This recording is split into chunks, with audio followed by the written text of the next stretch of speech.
Oi, tudo bem? Meu nome é Wesley Amaral, sou professor da Universidade Estadual do Sudoeste da Bahia, pedagogo, biólogo, mestre em ciências ambientais. Estudei com o professor de vocês, o Tiago Ferreira. Nós estudamos juntos a graduação aqui em ciências biológicas. Antes de começar a conversar com vocês aqui sobre algumas questões que ele pontuou aqui para mim, eu quero saudar a direção escolar, saudar os professores, professoras, coordenação pedagógica, saudar o pessoal, os vigilantes, pessoal da limpeza, merendeiras. Nós entendemos agora que estamos passando por um momento crítico, né?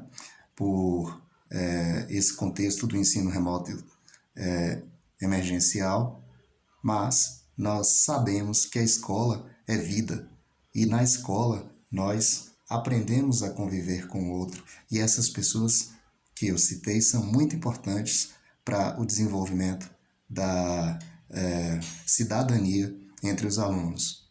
Bom, eu quero começar falando aqui sobre a questão da educação ambiental. O que é educação ambiental? Educação ambiental é o resultado, sobretudo, de um entendimento de que nós precisamos entender as partes para então compreender o todo. Porque, segundo esse entendimento, nós precisamos dividir o conhecimento em caixas para que cada um de nós possamos acessar essa caixa e assim favorecer a aprendizagem. Por isso que a gente estuda aqui português, matemática, física, química, biologia e dentro desse âmbito aí das ciências, a educação ambiental objetiva reaproximar, na verdade, o ser humano do seu entendimento de pertencimento ao ambiente natural. Nós não somos melhores do que a natureza. Houve um entendimento que balizou o desenvolvimento, especialmente, sobretudo, o desenvolvimento econômico, que ele coloca o ser humano como algo que está acima da natureza, para dominar a natureza. Desde Francis Bacon para cá, a gente tem esse entendimento. Entretanto, a educação ambiental ela deve atuar nessa reaproximação do homem com o ambiente. Porque é bonitinho? Não, porque vem aí as mudanças climáticas e se a gente não fizer isso, a gente vai morrer. Então é importante que a gente compreenda que nós estamos todos num planeta, que a gente não tem outra casa, esse planeta é a nossa casa. E se nós não compreendermos como funciona a dinâmica ambiental desse planeta e como nós podemos contribuir para melhorar as condições nesse planeta, todos nós iremos perecer. Como você observa a educação ambiental na Bahia? Eu entendo que a educação ambiental é especialmente, sobretudo, um esforço das professoras, dos professores que pegam esses projetos pelo braço e levam em frente tentando oferecer uma resposta para a sua comunidade local. Isso mesmo, porque professores, professoras, eles dialogam com o açougueiro, dialogam com o comerciante, dialogam com o policial, dialogam com todas as pessoas que compõem a cidade. E quando você dialoga, você sabe sobre as coisas da cidade, entende os problemas ambientais. E a partir disso, nós que somos professores e entendemos a nossa função social na sociedade, a gente compreende que precisa atuar sobre isso. Então, muitas vezes, a educação ambiental ela se resume em iniciativas pontuais de profissionais que querem ajudar as questões ambientais do seu meio. Há políticas relacionadas à educação ambiental? Existem, mas muitas vezes a gente vê que os projetos relacionados à educação ambiental, eles limitam-se por vezes na questão da reciclagem, em projetos bem pontuais da cidade, quando nós deveríamos também inserir uma discussão sobre a questão da aproximação entre o ser humano e a natureza, desse entendimento elementar de que somos parte desse universo natural. Quais são os principais impactos ambientais causados pelo homem? Aqui na nossa realidade brasileira, a gente, até hoje, infelizmente, a gente tem lidado com problemas relacionados ao desmatamento, à defaunação, que é a perda da fauna, a questão das queimadas no cerrado, na Amazônia. Aqui a nossa Mata Atlântica ela já está devastada. Foi um dos primeiros biomas, se não o primeiro bioma a ser amplamente explorado, né? Pau-Brasil, Brasil, daí que vem o nosso nome. E esse pau-brasil se concentrava principalmente aonde? Aqui na nossa região de Mata Atlântica. Então a exploração do Brasil começou aqui. E, sendo assim, quais são os principais impactos ambientais?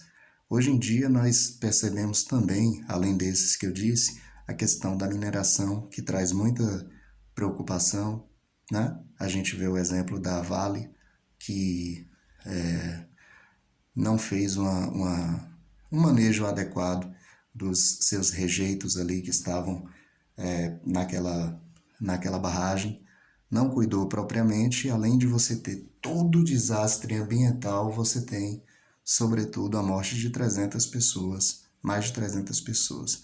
Então, as questões relacionadas aos impactos ambientais estão diretamente relacionadas a impactos na vida humana e, na maioria das vezes, pela ação humana. Há impactos positivos? Se sim, quais são? Em lugares que já estão desmatados, em onde você não já tem uma saída dos animais, as ações humanas elas podem contribuir para tentar mitigar, oferecer a viabilidade para que, enfim, a natureza ela possa se reconstruir, e isso demora tempo, isso demanda uma necessidade permanente de proteção daquelas áreas. Então, também, em momentos em que se abrem estradas, tal, isso podem ser feitos também espaços para que animais passem ali pelo local sem necessariamente terem que se expor a atropelamentos.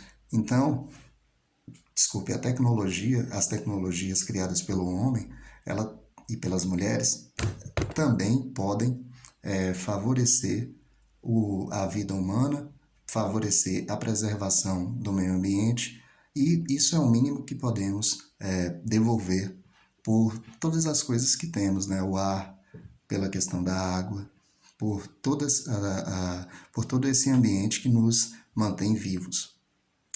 Que tipo de fauna mais se desenvolve na Bahia?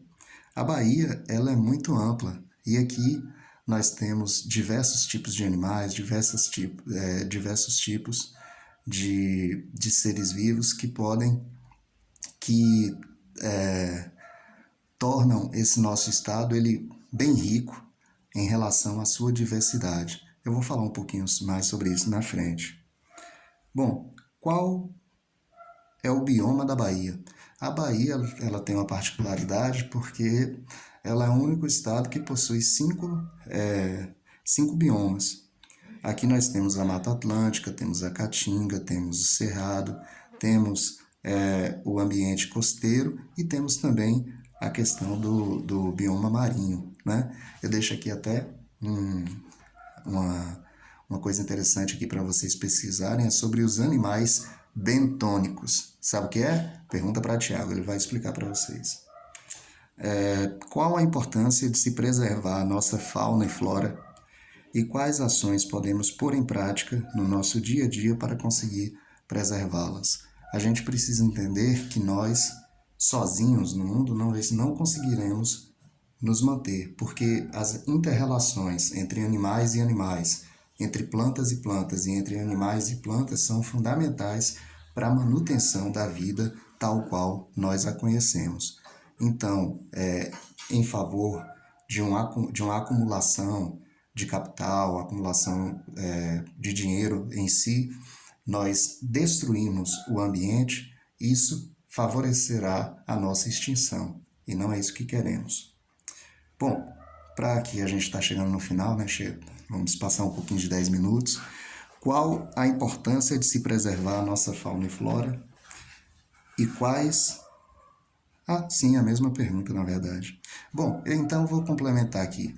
Um estudo recente realizado pela Secretaria de Meio Ambiente, ele apontou, veja vocês, estou retornando aqui aquela questão sobre a fauna, fez um levantamento de cerca de 2.607 espécies da fauna, entre elas aves, répteis, anfíbios, mamíferos, invertebrados continentais e marinhos, e cerca de 800 espécies da flora. Isso só aqui na Bahia, um levantamento realizado pela Secretaria Estadual de Meio Ambiente. Então, o nosso estado ele tem uma grande diversidade de animais, uma grande diversidade de plantas, nós temos uma grande diversidade de biomas. Nós temos aqui, quando a gente fala de Bahia, todo mundo pensa na praia, né? Mas aqui nós temos o nosso Cerrado, que também é muito bonito. Nós temos o Parque Nacional da Chapada Diamantina, que é um lugar lindo. Só a Chapada Diamantina, só o Parque Nacional da Chapada Diamantina já contém ambientes muito interessantes, elementos do bioma do Cerrado, da Caatinga, da Mata Atlântica, tudo ali no mesmo lugar, com muita cachoeira. Então, o nosso estado é um estado rico e abençoado, e nós temos que manter a preservação. Espero que tenha aqui ajudado vocês a, pelo menos, trazer algumas discussões, algumas ponderações, e que tudo isso passe logo e a gente consiga, enfim, se reencontrar. Preserve-se, mantenha o distanciamento social, use máscara, que é muito importante, e vamos juntos, que vamos vencer. Forte abraço.